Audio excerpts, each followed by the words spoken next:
Another week, another Wednesday, another episode. Back with the Crescent Sports Report. I'm Troy Schrader. We got the rest of the same crew as last time. Cole, Hello. Evan, Hey, hey. Austin. How's it going?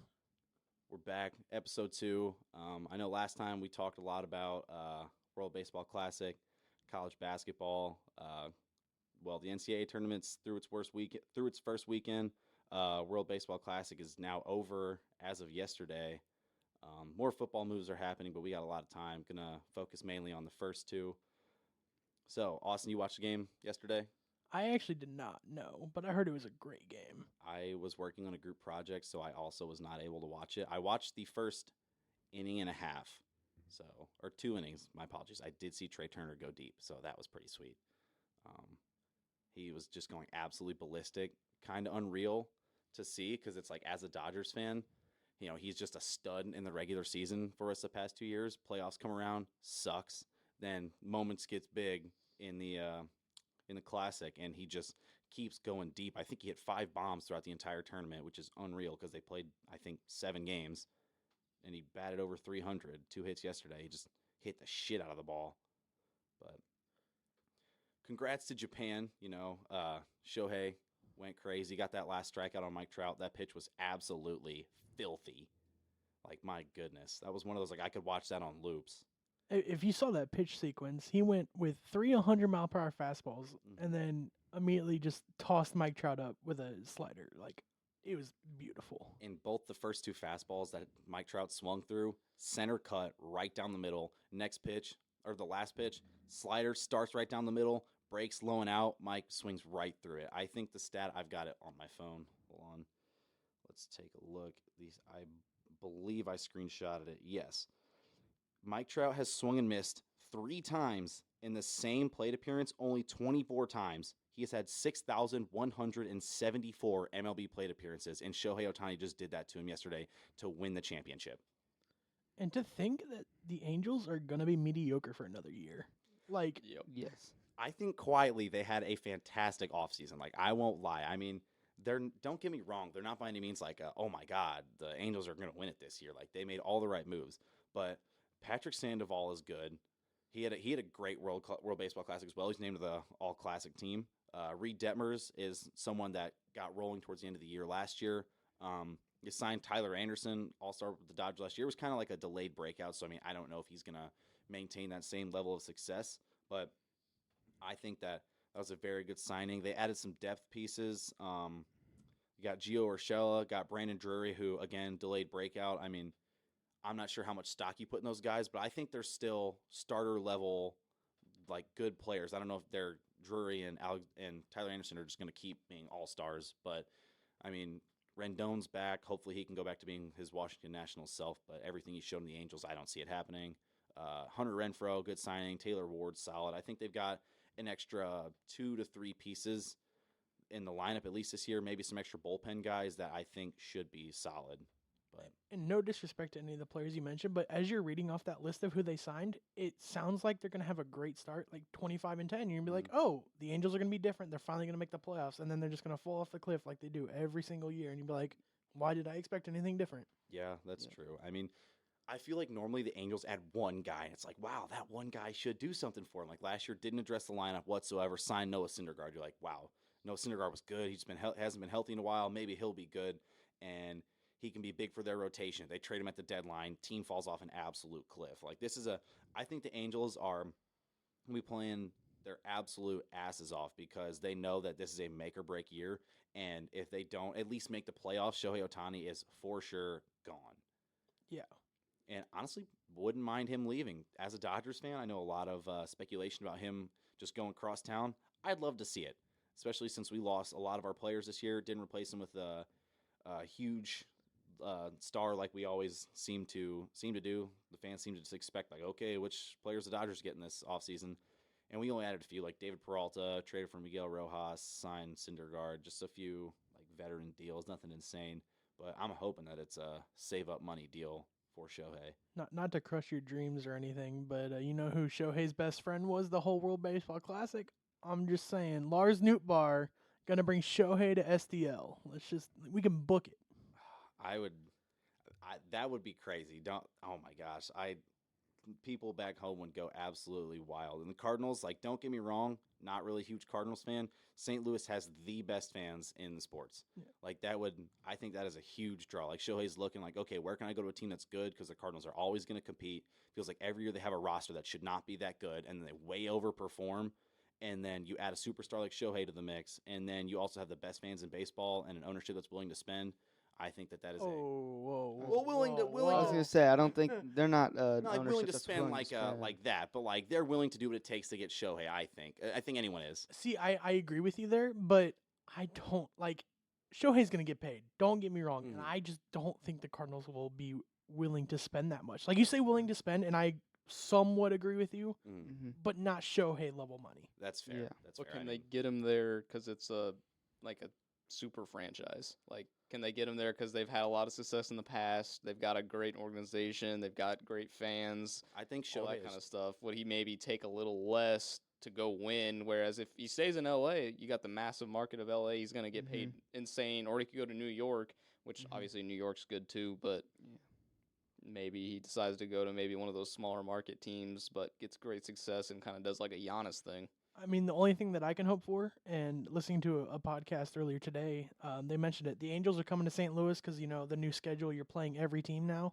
So the Angels are coming to St. Louis. Hopefully Shohei isn't hurt. Knock on wood, do whatever, cross your fingers.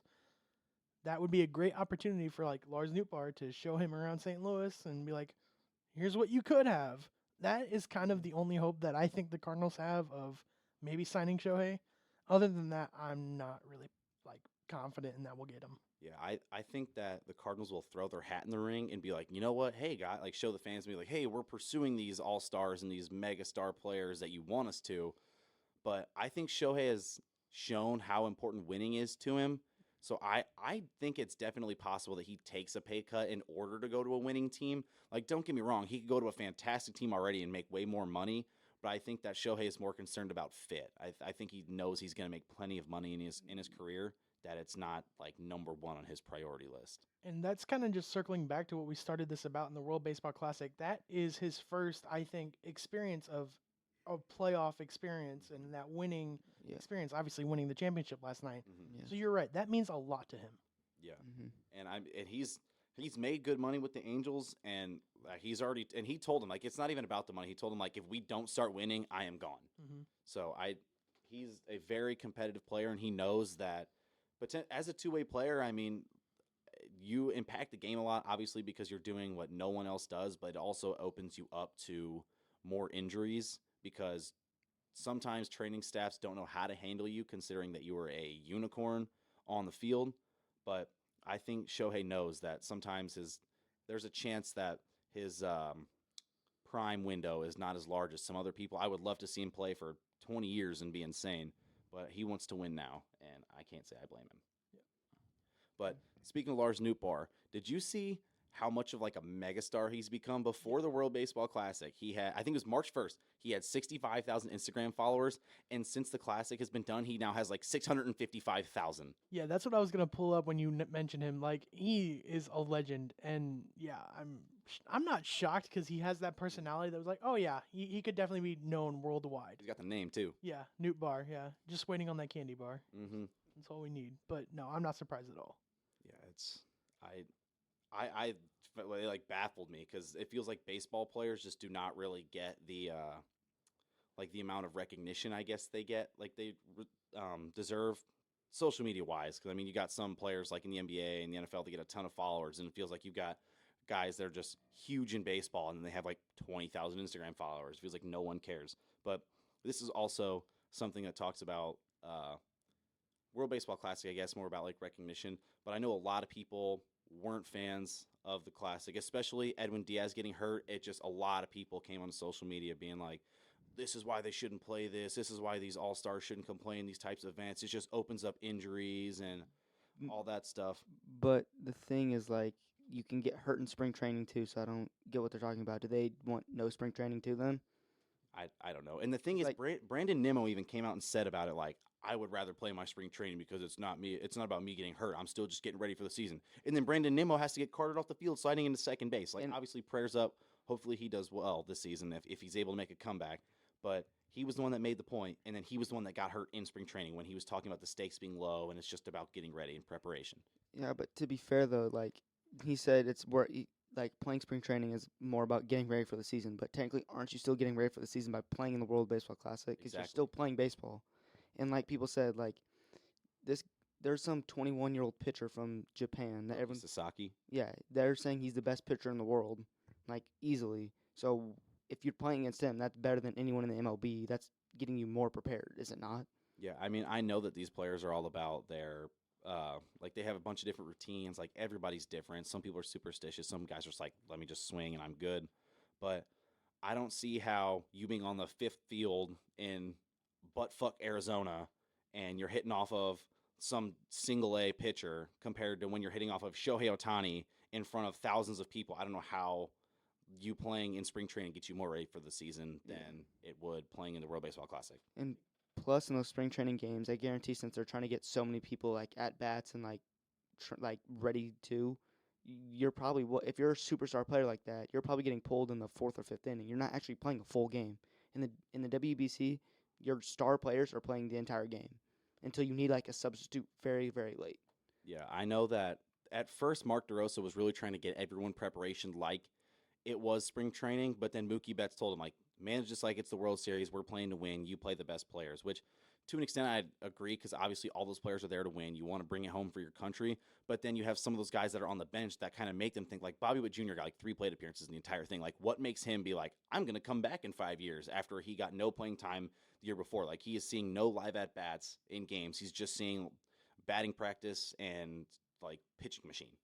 Yeah, I get that, but you know, we talked about this last week too about the whole pitching thing. Like, I don't know if we ran into this because I know Shohei closed last night. I don't know if we ran into this because I didn't watch the game, but like having those star relievers be available for those games, but they can't because they pitched the night before against Mexico or Cuba. Like, you need your best players for an event, and as we know, like this meant a lot to like all the players. Like even though like most of the star players like Garrett Cole and people like him are not playing, this meant a lot to the players that were in. Yep. So like having those restrictions, especially we talked about the pitchers last week. Like you want your best players available, even if they're throwing 2 days in a row or something like that. Do you notice the MLB, or I guess does Baseball Hall of Fame, is that include international stuff like the NBA's, or is it MLB Hall of Fame only like how the NFL's is? I believe it is the MLB. Okay, because I was going to say a lot of those guys, even if you don't play, obviously I guess this isn't the case, but getting one of those international kind of ring things, like it's just like in the Olympics for basketball. Like you could be a kind of average NBA player, but if you played on the Olympic teams and got a bunch of rings, that plays into the part of getting in the Hall of Fame. And to some degree, maybe obviously since it doesn't go into the MLB Hall of Fame kind of thing, but in terms of your recognition and your greatness of a player, if maybe you're kind of just another MLB guy, even if you're really good in the MLB, you could even be an all-star, but somebody that might get forgotten. You go to one of these MLB or one of these World Baseball Classics and do what Trey Turner's doing, he's gonna be a legend forever. Like that Venezuela game, I watched that one and I hate baseball, but that was awesome. Yeah. Like I would totally watch that. Him hitting that grand slam was unreal. Like it was, oh my god. Like I don't even know how to describe it. Like he hit it, the place just erupts. All the players are out of the dugout. They're damn near mobbing it at home plate, and it's the 8th inning. Yeah. I think that Grand Slam alone should make him our president. Yeah. Just elect him now. Hey, he Yes. doesn't. It's not DNA. It's USA. All right. Can we just real quick talk about what Evan just said? He hates baseball, but that game made him want to watch. Exactly. What has the World Baseball Classic done to people like Evan, who don't care for baseball, but they're tuning into this game, and you're growing the game internationally and even like domestically. Like you're having people who don't care now tuning in, like, oh, what's gonna happen? That is incredible. Yeah, and before, even internationally too, like you talked about that a little bit, Austin. I saw a stat. It was before this classic, the most watched baseball game of all time was in the 1980 World Series. I think it had like 50 some odd million people tuned in. I don't know if it's at the same time or just total viewers. The two of Japan's games, it was Japan's game against Korea and Japan's game against Mexico, both eclipsed that number. So 2 games in this classic alone broke the record for most viewers. And then Fox Sports posted about, this is something else. Fox Sports posted about Houston winning the World Series back in 2022. This was a screenshot from recently. It had 8,920 likes on Twitter. And don't get me wrong, like, it's the Astros, so not a lot of people were really happy to see them win. An hour after Fox Sports, the same account posted, Japan has done it. 2023 World Baseball Classic champions, 158.7 thousand likes, 54.3K retweets, 3.8 million views an hour after posting it. That is insane. Yeah. I'm really curious to see how many people tuned in last night. Like, I don't know if those numbers are out yet. I tried to do a little bit of research, but I don't think anything's out yet. I'll be like curious to see how many people watched. I was talking about it in class the other day with one of my teachers, and I was like, it's broken the record for most watched game twice this tournament a game has, and I wouldn't be surprised if this just went and shattered it again. Yeah. Like, it's just like they just keep setting the bar higher and higher, and honestly, as an American, like, you want to see USA win it. I think it was better that Japan won. Absolutely. Because now you have these other nations that are like, you know what? Like, Japan just did it. They had Shohei and they had Lars Nootbaar. It's like the rest of these guys aren't really even playing the MLB. Don't get me wrong. They have studs because they have a fantastic league over in Japan. Mm-hmm. But these other teams are like, USA can be beat. They're vulnerable. All these other nations are going to start recruiting their players. You've got foreign guys in the MLB thinking, maybe I should play for my team the next time they have it. And you have USA guys like, well, we lost it last year. We got to get the best squad possible to take our crown back. Like, I feel like USA not winning just makes everyone else more hungry because it just shows it's possible for USA to lose. And now that USA's lost, they're kind of maybe a little embarrassed. They're just like, you know what? We got to get it back. Absolutely. Just kind of going off of that and like the viewers, like at least for me personally, and Troy, Cole, and Evan, I know you don't really like baseball, but Troy and Cole, like I'm excited for the MLB regular season to start, and we can like segue to start talking about the MLB. But like I'm excited now. Yeah. Like nothing that spring training can do, like ever in the month of March, can replicate what the World Baseball Classic has done for me to get ready to watch MLB. Absolutely not, because it's like opening day comes and it's like, wow, I'm excited, but it's almost like you feel like you haven't watched high level baseball in a while, so it's like you're coming in just kind of like, oh, like it feels like it's, I don't know, it feels like when you're surprised when it happens especially on opening day. Like, you see the team's best players, but people are on pitch counts, people are still warming up, but you watch those spring trainings, people try to get ready, and it's just like it's nothing. Like I said earlier, you see those guys from Single A on the fifth field in Arizona, and they're not even going to crack the 40-man roster. They're just out there getting ready for the season. But then you watch this high-level baseball, and almost like gets your blood pumping. You're like, hell yeah, I want more baseball. It's kind of like the end of the season when you watch playoffs in any sport where it's like playoffs keep getting better and better. You get close games. You get the championship. It gets done, and that's when you want more sports. It's like the season ends. You're like, fuck. Now I have to wait 6 months for the offseason, and then I have to wait for the season to start, and all I can just do is just keep up with players changing teams. But as somebody who does not or has not watched baseball, I will watch the World Series, and I'll say I'm a Cardinals fan. I root for the Cardinals, but I'm not a Cardinals fan. And I would maybe watch a couple of their playoff games prior to the World Series. But like you just said, this World Baseball Classic thing, because it mattered, like I'm a sucker for competition, right? So it doesn't really matter what sport it is. If you give me competition and make it important, then it has meaning to me. Whereas I could, like, sitting and watching a random game during the summer, I could never sit through it. If you put on, like, even, like, soccer, most soccer games, like MLS, any of that kind of stuff, I can't watch it. It doesn't have any meaning to me. You put the World Cup on, I will watch every minute of the World Cup. You put on, like, cornhole. If you put on, like, the ACL Cornhole Championships, I will sit and watch that and enjoy it because there's competition and it meaning something and there's matter. Like, I watched a cornhole thing. It was like USA versus the world or something. That was one of my favorite things to watch on TV because it had meaning to it. I will probably watch some baseball games during the regular season this year because now that they did this and it matters, I felt the competition, whereas I've never really felt the competition outside of the playoffs, World Series. Maybe I'll only watch like the Saturday night or the Sunday nights when they have the kind of the prime time matchups and stuff. But I would say I'm excited for the MLB baseball season, despite not actually knowing it started until today. The biggest challenge that I think is going to come up because of the World Baseball Classic is how can the MLB itself keep this momentum going? Like 162 games is a really long season, like you said. It's going to be tough, June, July, you're in the middle of the season. Unless you're a passionate fan, you're not going to sit down and watch 3 hours, even though you have the pitch clock and things are speeding up. You're not going to sit down and watch the whole game. So how can the MLB kind of continue this momentum? That is a great question. I think that just in terms of getting people to just sit down and watch games, I think that the pace of play rules that they've put in this year are a solid start. I think it's really just making sure that people are competing early in the season because obviously 162 games is a haul. That is a big, long season, nothing like it in professional sports. You might have leagues that have seasons the same duration, but you are not playing that many games. Like it might last 6 months, but you're playing 17 games like the NFL. You're not playing a game every day of the week. But I think that managers are very cautious with their players early in the season. They don't want anyone to get hurt, which makes sense. But I think that also is part of the reason that it sucks. It's like opening day starts and it feels like people just after opening day don't care because it's like when it's opening day, it's your first time to see it. Everyone's like, this is the first look we get at them. And then after that, it's like, okay, why do I want to go and sit and watch the third game of the season? It's raining. It's 45 degrees. I mean, this is just like for getting in the stadium. But who wants to watch that? Like, okay, it's shitty out. It's raining. It's the second game of the year. We've got like, we don't have our ace out there. He's going to throw 4 innings. I'm going to see a bunch of bullpen guys.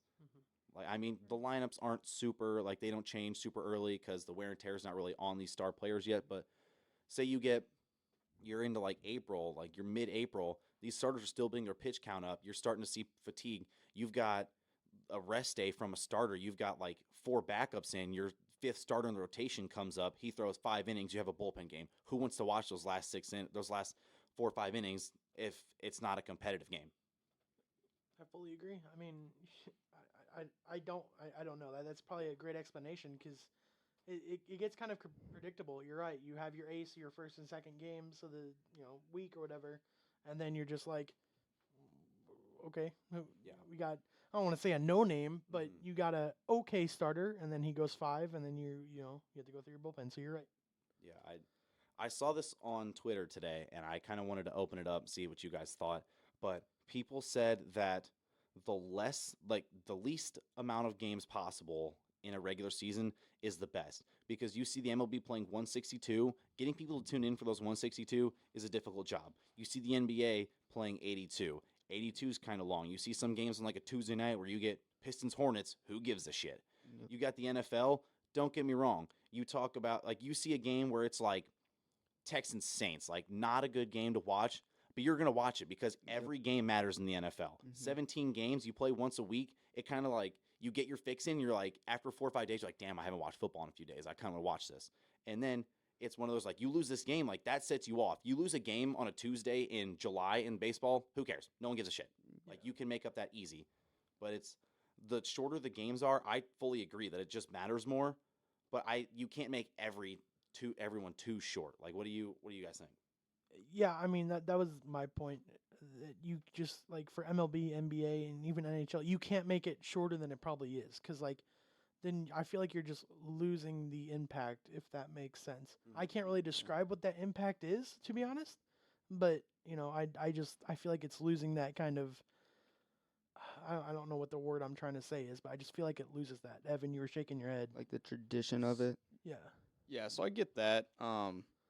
But every sports league has to evolve, especially if they want to stay relevant. Like right now, in the past 10 years, the NBA has jumped tremendously. Like basically once you had that, like the Heatles and then the Warriors runs and then all that kind of stuff, the LeBron 2016, all that kind of stuff, the NBA hit a massive interest thing. Whereas then you had the KD Warriors where everybody's like, okay, well, why watch this? This makes no sense. And then kind of going on from there. I mean, last year was a really good season. The bubble was weird, so I don't really count the bubble. That's just irrelevant almost. But the NBA is going to struggle now because now they don't have necessarily these storylines. Like, they got a lot of young players, and they're going to build up, hopefully, and get back to where they kind of were. But I feel like their interest is probably going to start falling off. And I get that there's that whole tradition thing. Like, they've always played 82 games. But they're in trouble with all the load management because they're going to start losing people going to any of their games other than the big primetime ones. But even then, maybe not, because on a Friday night game that's supposed to be the biggest night of the game on ESPN during the 8 o'clock hour, you might have Lakers Warriors, and you won't see LeBron, you won't see AD, you won't see Steph, you won't see Clay, you won't see Draymond, you won't see Wiggins, you won't see D'Lo. And it's, again, why watch this? It's the same thing baseball is doing.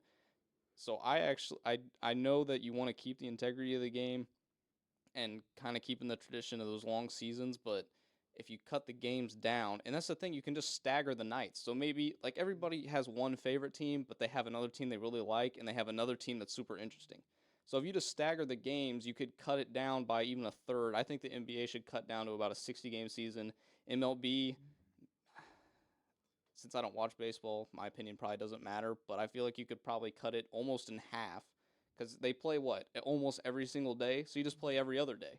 And so on those off days, you just, the people that are making these schedules, you try and pair it up so that maybe the smaller market teams, the teams that aren't as good, that aren't necessarily big draws, you put those on one day so that the real fans will watch their games those days, and then maybe you put one or two big market games, and then the next day you have a lot more games, so you can kind of stagger that in terms of viewership. NFL, of course, has it perfect because you play once a week, but they've timed their games out perfectly. You start basically on a Thursday, week's almost over, you're ready to go, you've been missing some football, you watch on Thursday. Friday's a weekend day, great. Saturday's a weekend day, great. Sunday's football day. Then you got the Monday game after your first day back at work. Nobody wants to live on Mondays, but then you get football, right? So they've got it perfectly. So I feel like if these other sports can maybe, I mean, even college basketball, they play 30-something games a year.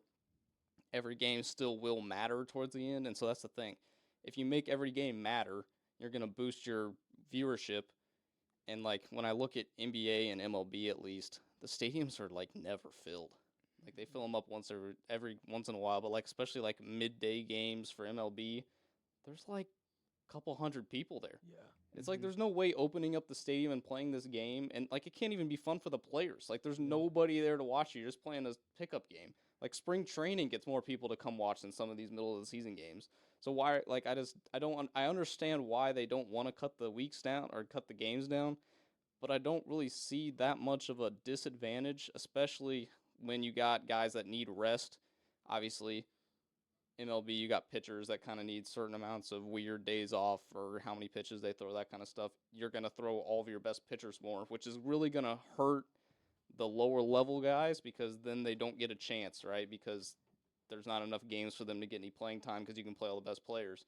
But in terms of, like, having to necessarily rest them, they're going to be playing all the time. Same thing in NBA, there's no more load management because you can play every game, you can take more days off, you can recover better, your product improves because everybody's ready to go. So I don't, like, for me, baseball's always been way too long because there's just the games don't matter. You only have to win a certain amount, and then the rest are just, we can take a night off, and we don't need to play our best guys. Nobody wants to go see that, right? Yeah. Would you consider, and I'll open this up to everyone, kind of like a mid-season tournament? You effectively cut down, like, the season like you want. Like, let's just say MLB 100 games. However, in the months of July and August, even though it's hot, or even like June, July, August, you have this mid-season tournament where things like something does matter to the players. And that way, as we've seen with the World Baseball Classic, that tournament means something. You'll get the viewers back. You'll get them ready for the latter half of the season, the playoff push. Everything will kind of just work together. I mean, what are you guys' thoughts on that? I think I would really like to see it. Cole, you sound like you were about to say something. Yeah, I was gonna say I would like that too, but I think it'd be the same thing as the WBC, like, why play it? Because we could get hurt type of thing. Yeah, I can see that, but Which I'm not a big fan of them doing that because you can get hurt in literally any game you play. But I could see quite a few stars doing that, especially with it being the latter half of the season coming up, which is super important. So what if you surround it with, like, the actual MLB teams, not by country? What if you surround it by the MLB teams? That way, because, these players that are out, they say they want to be with their team. Okay, here's a tournament with your team. Let's see what happens. I think that you need to incentivize them properly to make them play it. Like, you go into the MLB All-Star game, that used to matter because the winner got home field advantage in the World Series. They took that away. The NBA, there's no reason. The NFL Pro Bowl sucks ass. There's no reason to watch it. People don't care. They made it flag football this year, which is a little bit more interesting because last year was just people running around with pads on. It looked like a JV high school football practice. It just was not good. I mean, they're making improvements, but a midsummer tournament I think won't be great. You cut the season down 40 games maybe. You play 120, gives people a little bit more break middle of the weeks. It makes games matter a little bit more because you look back, not this past year, but the year before, Dodgers, Giants. Dodgers still win over 105 games. They're a wild card team. It goes to show that a lot of games, like sometimes those games in May do matter because you need that one extra game over a team in your division. But I think you cut it down 120. Like it matters just a little bit more. You give them maybe a little bit longer of a break in during the All-Star break. But I think this tournament, this might be kind of extravagant. I don't know. But I think you could do almost like a 30-team bracket play, or you do like maybe like a play-in game, or a few playing games. You have like best of 3 series, or you have like playing game, and it's like the last 10 teams remaining or last 8 teams remaining get a playing game. But then you do what the team from the NL and the team from the AL play. You don't have to play each other in the championship. I mean, you can do that, and then whatever league wins gets home field advantage in the World Series.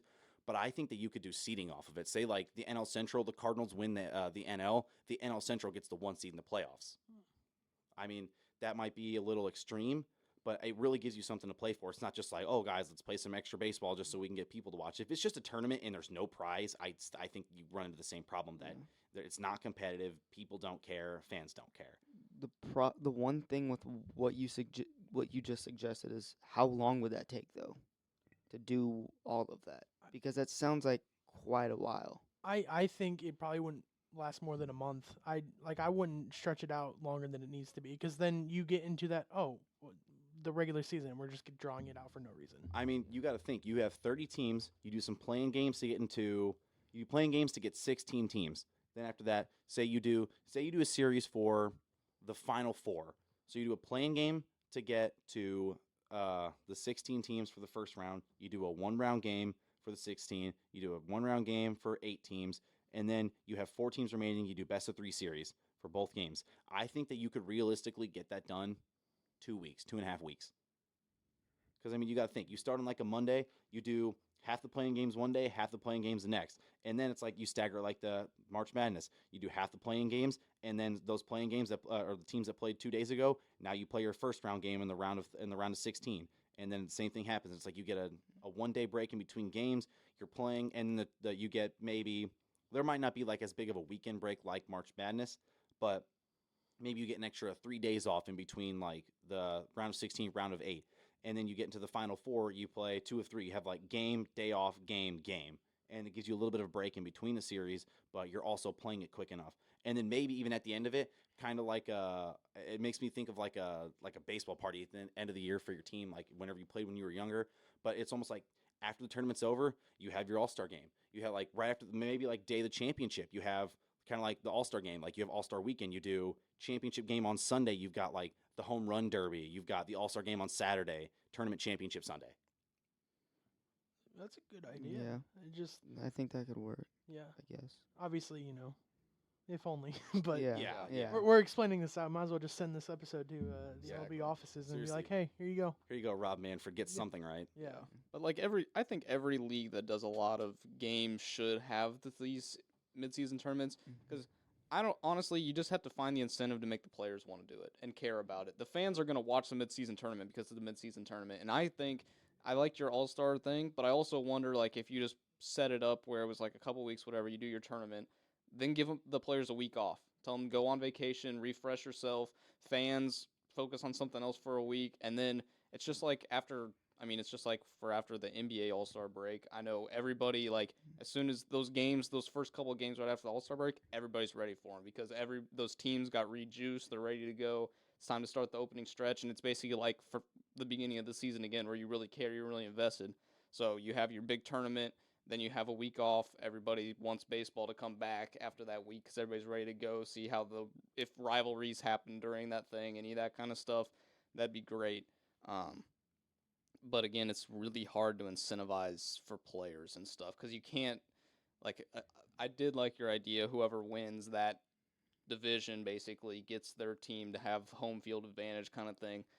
That'd be great. I think teams would care about that, but at the same time, some people are like, well, then what happens when you have one team that all season long went head over heels trying to win every single game? They're way above everybody else. Like they won the AL by like 20 games, 30 games, something like that. That's some ridiculous number. And then they don't get home field advantage after they worked so hard all season. So that's where like they're all great ideas, but it's so hard to make a fair incentive unless you just do money.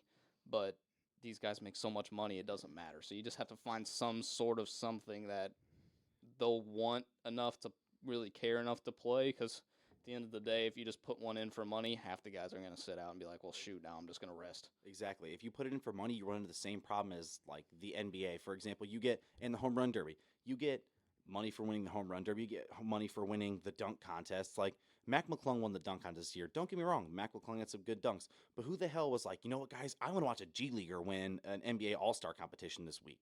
Like, you wanted to see some good dunks, you saw that, but you want to see, like, prime LeBron James, like, man, I wonder what he could have done, and he never did it.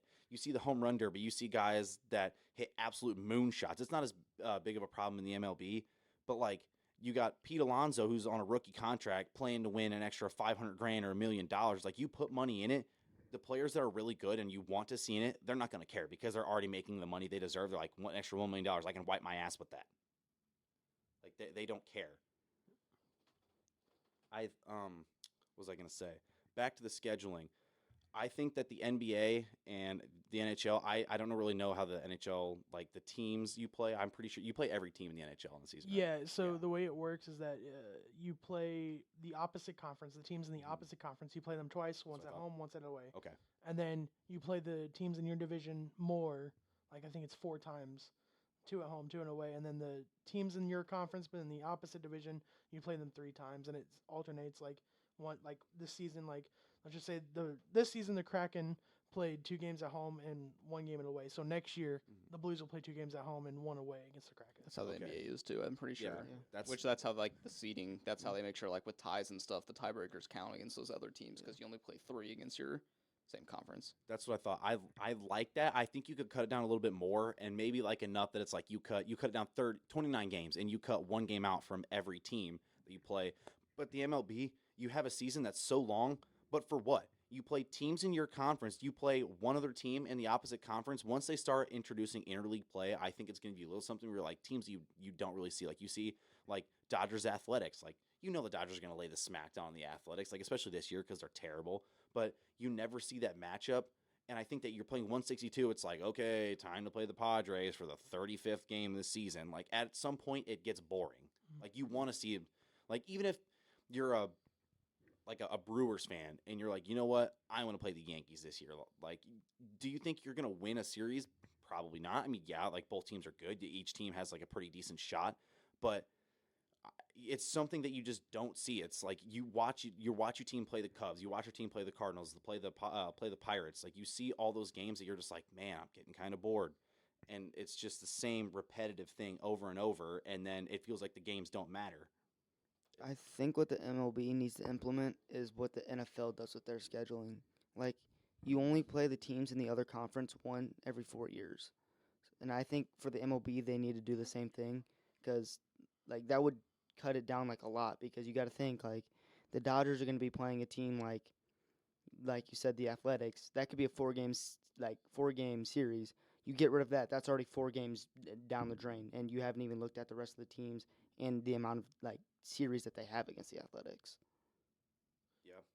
I think that could be one way to do it. And I think this year is a year where they can actually kind of test that. Maybe not like focus on like the cutting down games part, but like see what these interleague games are going to do for you.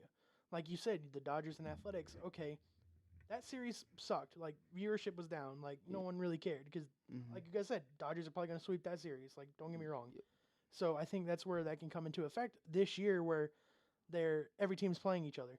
So I think you can finally see if cutting down games is even on the table for the MLB, which we never know with the MLB. But I mean, I think once they get those numbers there, do I think that them cutting the season down in games is a realistic outcome? Probably No. not. Do I think that they might make some changes? Possibly. I mean, you're going to look at the viewership on those games. Like I keep going back to Dodgers Athletics as an example, but I mean, you're going to look at that series like, okay, average Dodgers games, how many viewers do they have? How does that compare to the series? Average Athletics games, how many viewers do they have? How does that compare to that series? My guess is that they would meet in the middle. Athletics are going to get a little more viewers than normal. Dodgers might go down a little bit because some Dodgers fans are thinking it's the Athletics, we'll kill them. But you can also look at some of the underlying stuff. Like they have metrics for everything that I'm sure that we don't think of. It's like Tuesday game at 1 p.m. What's the average viewership? I mean, does it depend on the teams playing in it? Yes, absolutely. You get like a big time team that plays at noon on a Wednesday. Like it's probably going to get more than if you put like Tigers Guardians at noon on a Tuesday. But I think that you look at everything possible and then look to see how that benefits you. If you're getting Dodgers Athletics to get more viewers than what you normally would from that, start putting more interleague games in. I think, do they play like one series against every team? It's at least that, and I think because it's 162 games, obviously they can't do like 2 series like the NHL or NBA would. But I think you have some series that they play one at home, one at away. Yeah, so you could start doing that and maybe make it a little bit more even, similar to what the NBA and the NHL do, where it's like you play this many against team in your conference or in your division, this against the rest of the teams in your conference, and then this against the teams in the other league. Maybe if it comes down to an equal number of series, you go to like what Cole said, you go to the NFL, and it's like, okay, we played 2 series against the AL Central this year, but next year we'll play 3 series against them and only 2 against the AL West. Like you have to stagger it that way, I think, because then it just gives you the most amount of opportunities. And then maybe sometimes fans are like, oh, we haven't played the Angels in forever, let me watch that game. But I think that getting rid of that is a plus. Or what you could do is like earlier you made a little joke about like the Dodgers playing the Padres for the 35th time. Get rid of the 9 series, like instead of playing 9 series against your interdivision teams or interdivision opponents, make it like 7, and that cuts down 7-8 games because it's gonna be 3 or 4 game series, and then it's still like a lot of games because that's 7 series. Like that would also be a very good, a very effective way. Which I think that's what they were trying to aim for when they implemented playing every team, is because you're right, you don't want to see them play the same team for 37 games. Yeah. So I mean, I'm just really interested in how it works. Yeah. So let me be this guy. So kind of a mix of everything we've talked about. So what if you did first 3/4 of the season, you're playing your interleague people, however many series, however many games that needs to be. At some point, basically after 3/4, or maybe you do a little bit later, but you've only played your league for that entire time. Once you get to a certain point, you basically cut off where the playoff line was. So the teams that are in the playoffs are in the playoffs, and teams that aren't. Does baseball have a lottery, or did they just do worst team gets first pick in the draft? I think it's first team. No, this year was the first lottery Really? ever Okay, in so- MLB history. Okay. So, unfortunately, you just put in the lottery. You get rid of the lottery. What you do is 1 year success. yeah. But so the next, whatever that small portion is, you basically pit all of the teams that are in the lower regions that didn't make the playoffs yet, even though the playoffs hasn't started. Those teams basically play a tournament among themselves, so interseason tournament, and then that determines your pick in the draft. The teams that are in the playoffs for that last section, then you get interconference play, but you play less games. So they get more rest, they get more days off, but those games are going to matter because that's going to determine all of your seeding in the playoffs. So obviously you still have to, in the first 3/4 of the season when you're playing your interleague, that's to get yourself in the playoff race. After that, you're playing only playoff teams from the other conference, and you're basically just trying to win as many as you can so you can get your seeding correctly.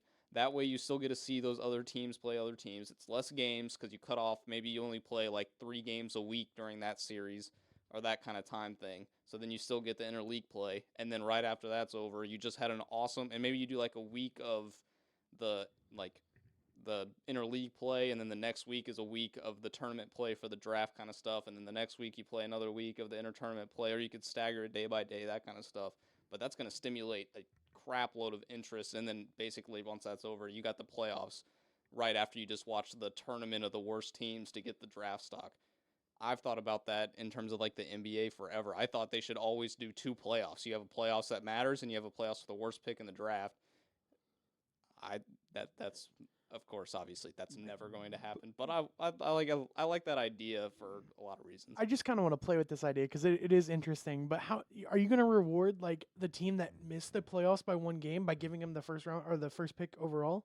Like, I want to see the best players in the college or amateur leagues going to teams that they can make a Yeah. difference. I hate watching, like, when Andrew Wiggins went to the Cavs, obviously he went to the Timberwolves, but then basically ruined a number 1 pick. And then, like, he finally had his resurgence with the Warriors, but completely ruined him. Or, like, Trevor Lawrence going to the Jaguars. Obviously, they're doing better now, but the Urban Meyer situation.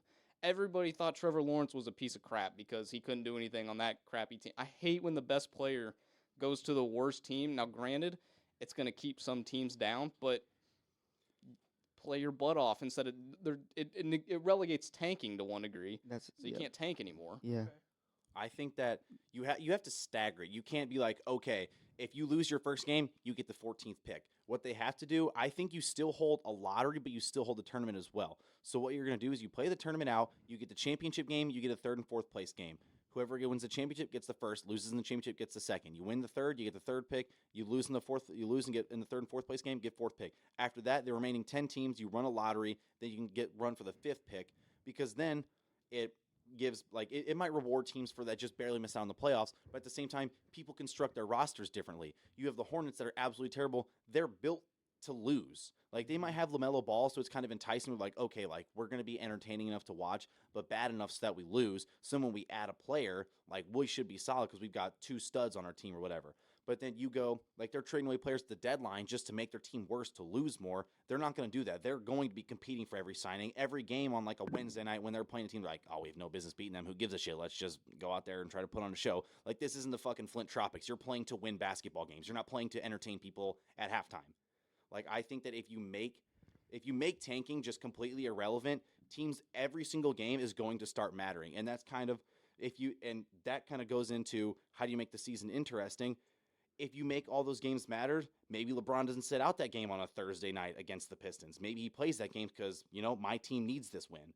Like, you see those games, people start tuning in because instead of it, and even the MLB, you see that July game, people might tune that in like, okay, yeah, maybe this game in July, like, might not matter. It's not a huge deal, but, like, it matters more than it did. I also think this tournament would make, like, it completely more competitive because, like, with the athletics in baseball, they spent what $15 million a year in the offseason to construct a roster. Clearly, that team is going to be terrible. They're not going to be good enough to get that first pick. I don't know. Have you seen the movie Moneyball? No, I'm just kidding. but like that roster clearly is not constructed well enough to like win this tournament to get the first pick, which is the reason they only spent that much money was to be bad enough to get that first pick. Now in the offseason, they'll be like enticed to spend $50 million instead, I guess, to actually get like some sort of decent player and then help them win these games to get to that spot.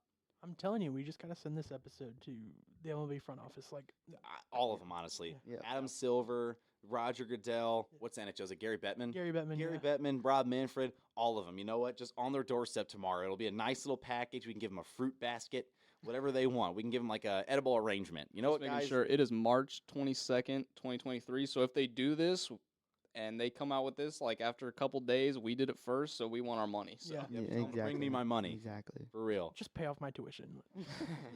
You know what? Maybe a job would be nice. I can get like Yeah. There you a go. job doing something. I don't know. I'd be cool with it in the NHL. Like, fuck, if like an NFL team's like, you know what? Here, why don't you come work in our entertainment office? You can sell tickets for us.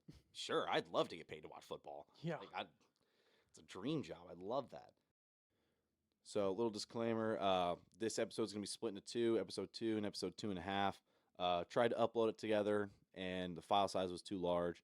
So we're cutting this off here. We're gonna post the second half of this as an episode 2.5.